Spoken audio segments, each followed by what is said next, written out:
참 좋으신 예수 그리스도의 은혜가 이 시간 우리가 드리는 이 예배의 자리에 충만히 임하시기를 기원합니다.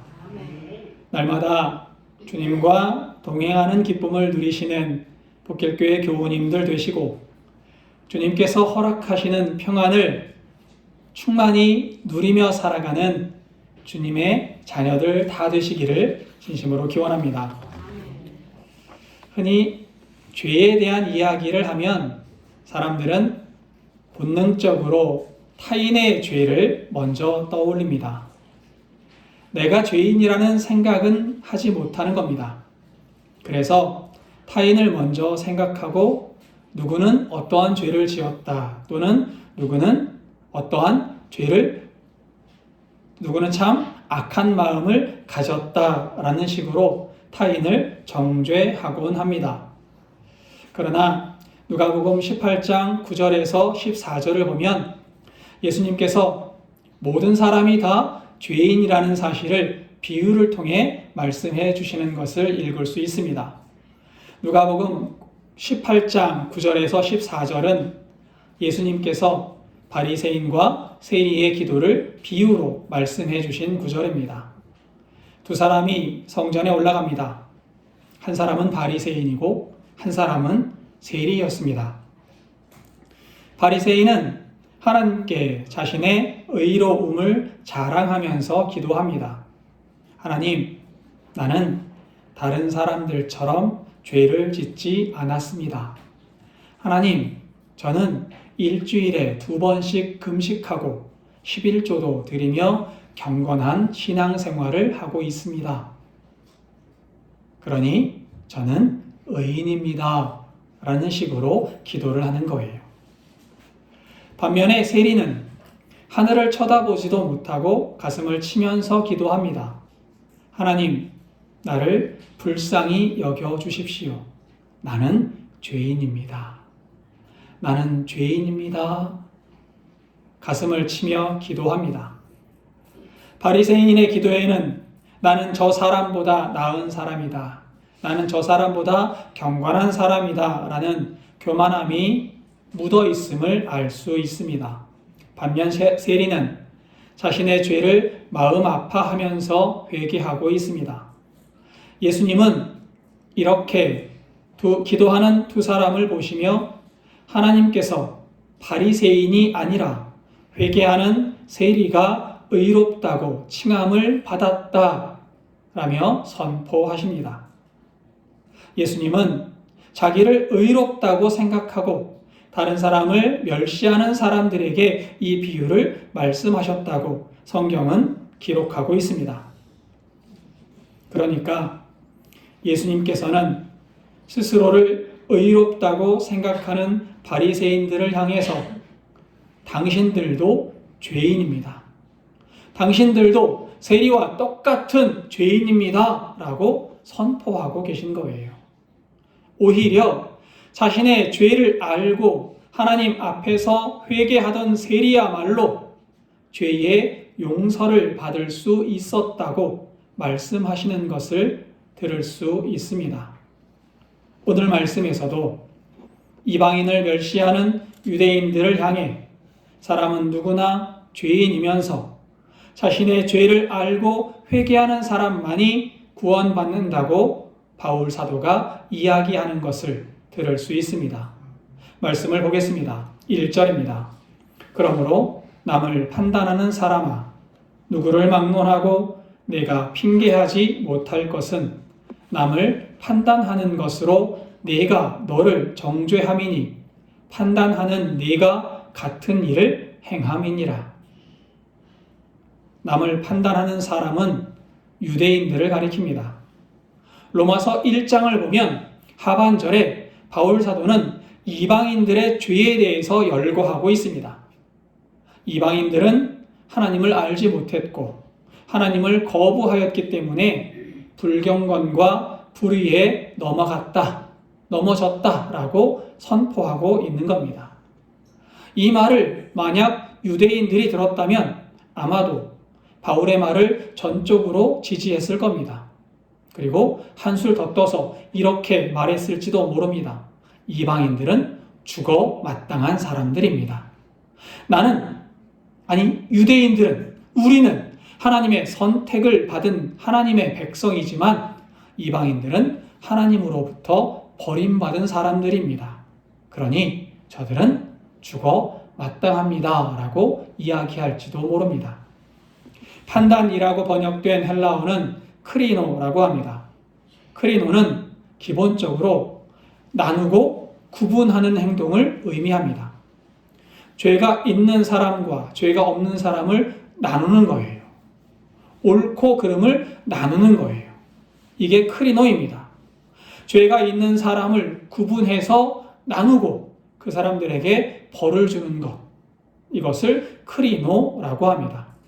그러니까 사람을 판단한다라는 말에는 기본적으로 내가 저 사람보다 낫다, 내가 저 사람을 정죄할 수 있는 자격이 있는 사람이다라는 교만한 마음이 내재되어 있음을 알 수 있습니다.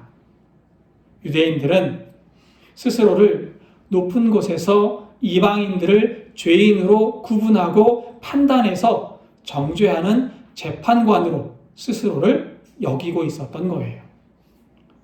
유대인들의 이러한 생각을 알고 있던 바울 사도는 이렇게 이야기하고 있는 겁니다.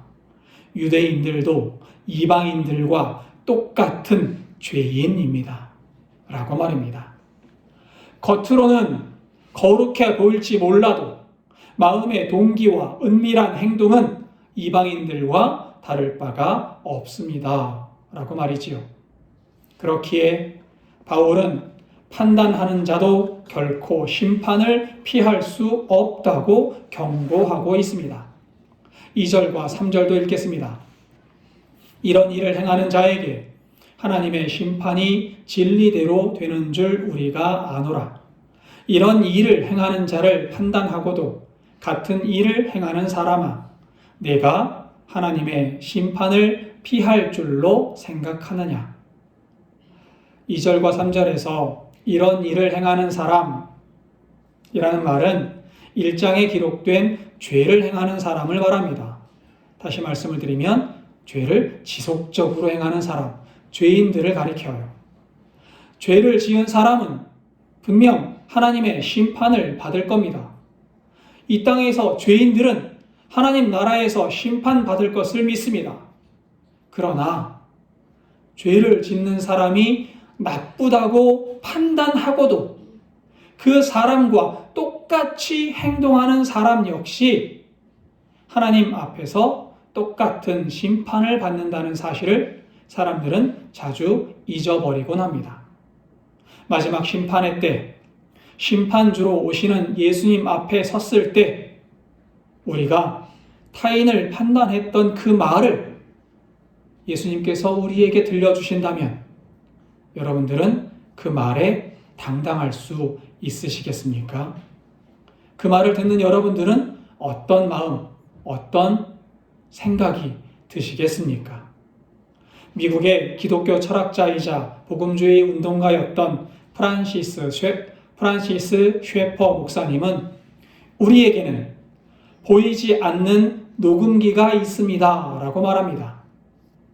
타인을 향해 어떻게 살아야 한다고 말했던 것, 타인이 어떠한 죄를 지었다고 생각했던 것, 그 모든 것들이 녹음되는 녹음기가 우리 안에 보이지 않게 존재한다는 겁니다. 그래서 마지막 때, 우리가 하나님의 심판대 앞에 섰을 때 보이지 않는 녹음기에 녹음된 내용을 하나님께서 우리에게 적용하시게 된다라고 이야기합니다. 이때 우리는 나의 녹음기에서 흘러나오는 그 말을 감당할 수 있을까요?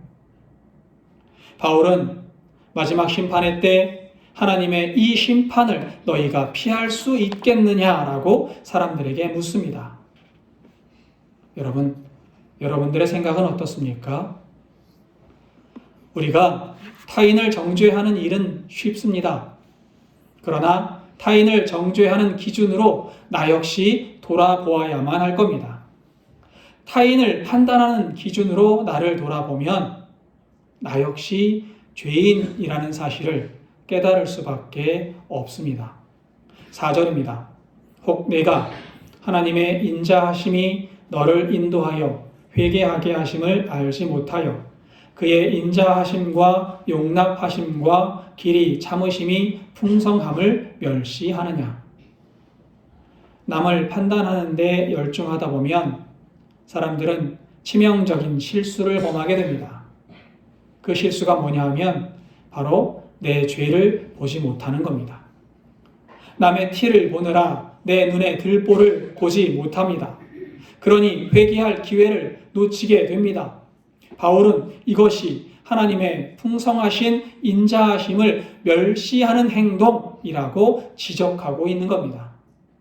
하나님은 사람으로 하여금 회개할 기회를 주시기 위해 오래 참으시는 분이십니다. 사람들이 죄를 깨닫고 회개하기를 기다리시는 분, 끝까지 기다리셔서 우리의 회개를 듣기 원하시는 분, 그분이 우리의 하나님이신 겁니다. 그리고 회개의 기회를 주시는 그 하나님은, 그리고 우리가 회개할 수 있는 기회를 주시는 것은 우리에게 주시는 하나님의 크나큰 은혜입니다. 그리고 회개의 기회를 주시는 은혜는 타인뿐만 아니라 나에게도 동일하게 적용되고 있습니다. 하나님은 나의 회개를 듣기 원하십니다. 내가 나의 죄를 자복하고 하나님 앞에 무릎 꿇어 회개하는 기도를 하나님은 듣기 원하신다는 겁니다. 그러나 사람들은 스스로를 죄인이라고 인정하기를 싫어합니다. 나는 하나님 용서의 대상이 아니라고 생각하는 겁니다. 그저 하나님 은혜만 주십시오라고 말하는 사람들도 있을 겁니다. 나는 회개할 필요가 없다고 생각하면서 하나님의 은혜 받을 기회를 잃어버리고 있는 사람들이 분명히 있습니다. 나의 모습을 돌아볼 수 있기를 바랍니다. 5절도 읽겠습니다. 다만 내 고집과 회개하지 아니한 마음을 따라 진노의 날 곧 하나님의 의로우신 심판이 나타나는 그날에 임할 진노를 내게 쌓는도다. 회개하지 않고 나는 의로운 사람입니다 라고 입으로 주장만 하는 사람들은 하나님의 진노가 그 머리 위에 쌓이고 있다고 바울 사도가 지적합니다. 누가복음 15장을 보면 흔히 탕자의 비유라고 불리는 예수님의 비유가 등장합니다. 한 남자에게 두 아들이 있었습니다. 그중 둘째 아들이 아버지를 찾아가서 유산을 미리 달라고 종용하고 아버지의 유산을 미리 받아서 타국으로 떠나 살게 되었습니다. 갑자기 많은 재산이 생겨서인지 이 둘째 아들은 방탕한 생활을 하다가 재산을 모두 탕진하고 말았습니다. 그리고 종살이를 하면서 배가 고른 지경에까지 이르게 됩니다. 그러던 중 아버지의 집에서는 종도 배고프지 않다는 것을 생각하고 아버지를 찾아가야겠다 생각합니다. 그리고는 급하게 아버지를 찾아 길을 떠나게 되는 거예요. 아버지를 찾아갔을 때 아버지는 멀리서 아들을 보자마자 뛰어오십니다. 그리고 아들을 얼싸안고 눈물을 흘리십니다. 아들은 아버지를 향해 이렇게 이야기합니다. 아버지, 내가 아버지의 종으로 살고 싶습니다. 그러니 나를 종으로 받아주십시오. 이때 아버지가 뭐라고 이야기합니까? 종이 아니라 아들로 아들을 받아주고 새 옷을 꺼내 입히며 손가락에 가락지를 끼우고 새 신을 신겼다라고 성경은 기록합니다. 죄인을 아버지는 아들로 받아주신 거예요. 이 모습을 보고 큰아들이 화를 냅니다.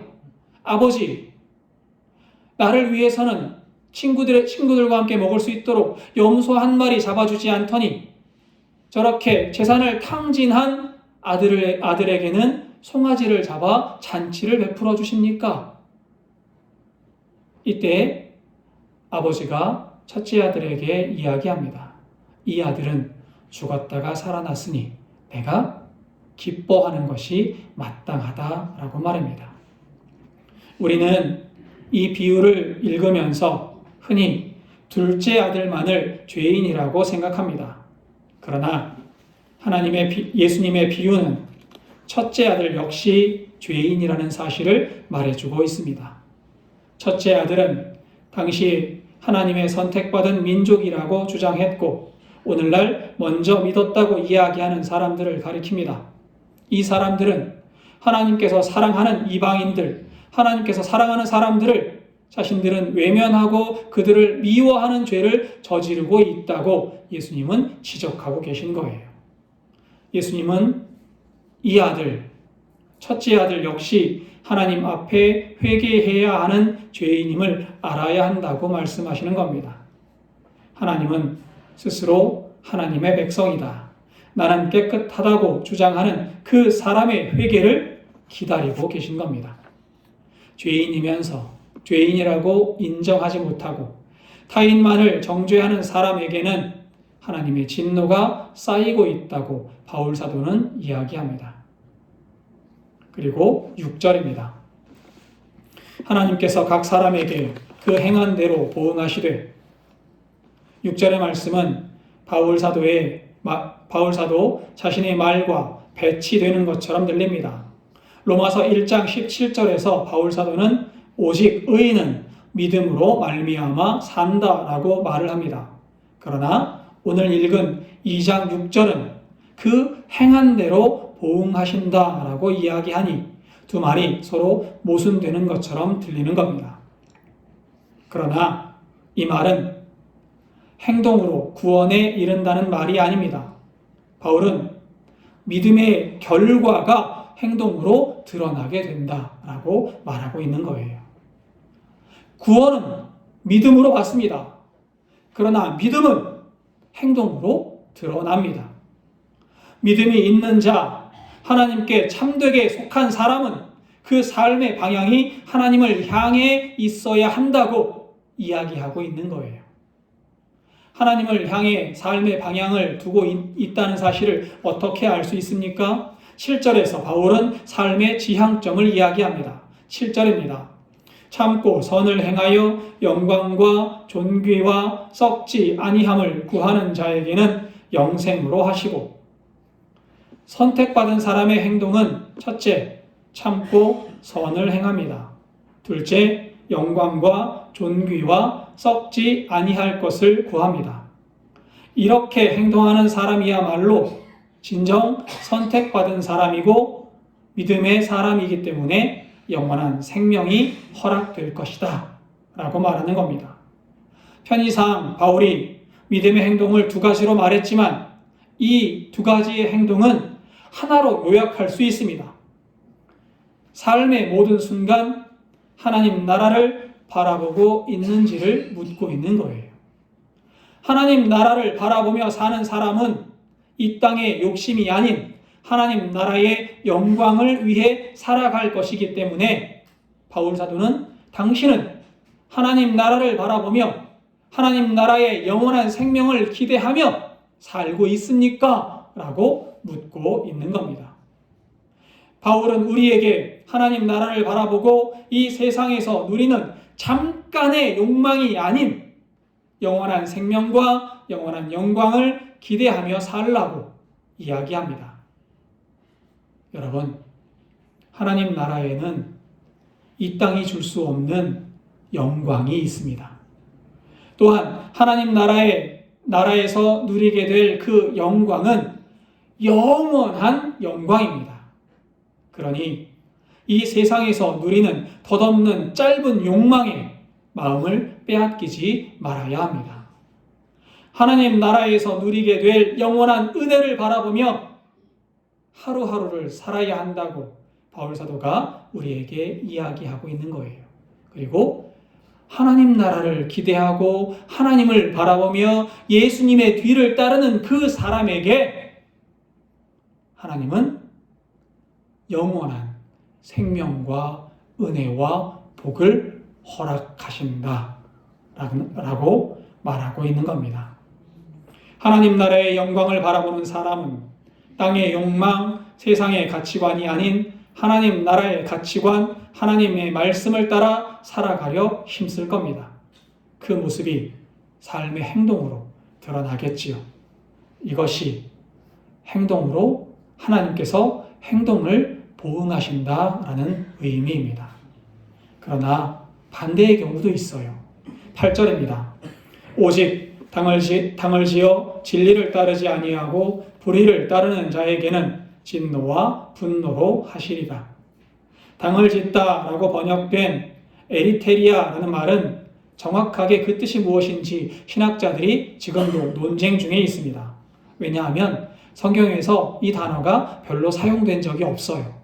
그래서 이게 정확하게 이 뜻이야 라고 특정하기가 어렵다고 이야기합니다. 그래서 학자들은 그 어원을 추적해서 의미를 생각하는데 어떤 학자는 파벌을 짓다라는 뜻의 에리스가 그 어원이다 라고 이야기하고 또 어떤 학자는 이기심, 이기적인 욕망, 개인적인 욕심 이런 뜻을 가지고 있는 에리도스를 그 어원으로 생각하는 학자들이 있습니다.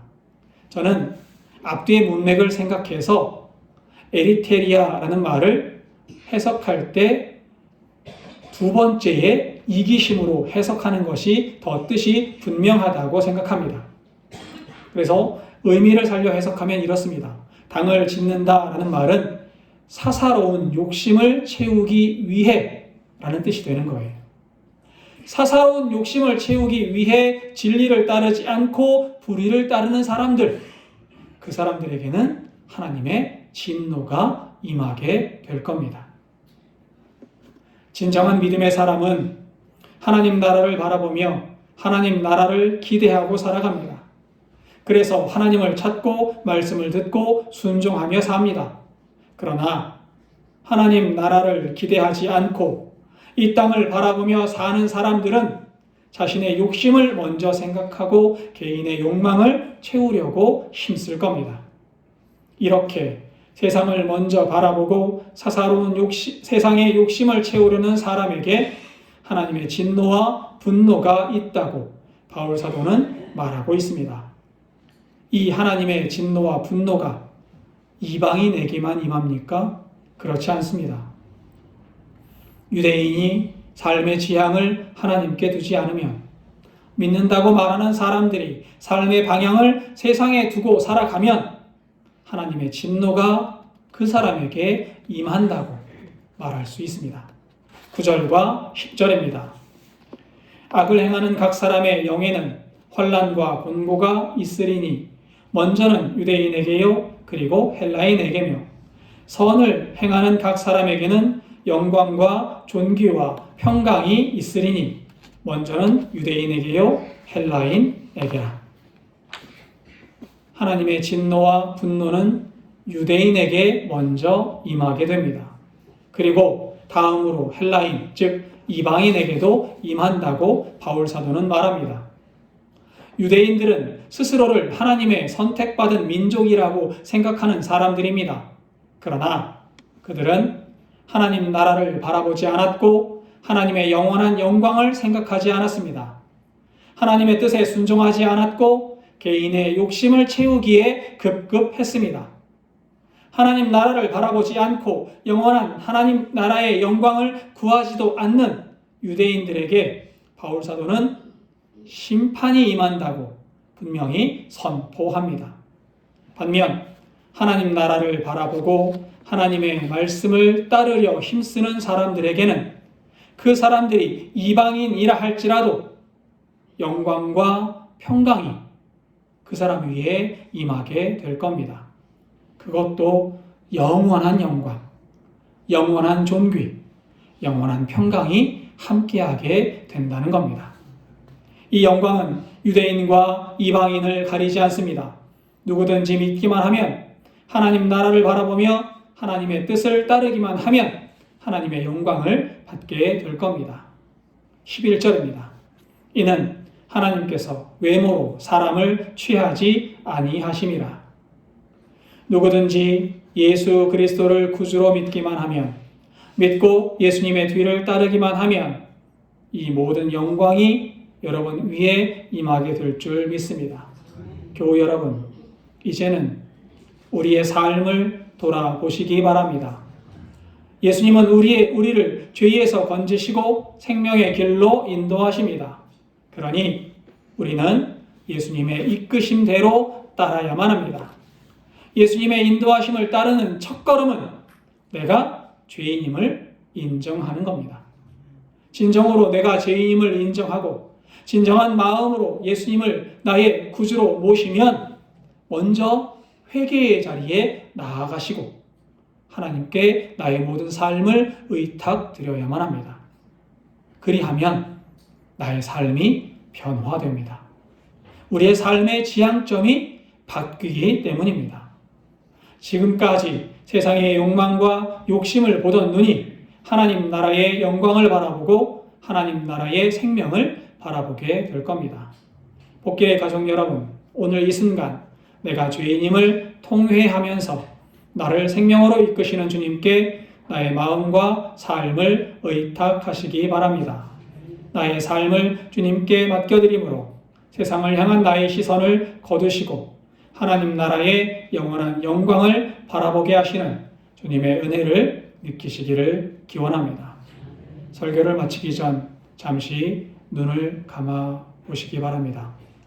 혹시 이 시간 지난 한 주간 내 마음속 보이지 않는 녹음기에 누군가를 향한 비난과 판단의 말이 녹음되지는 않았는지 돌아보시기를 바랍니다.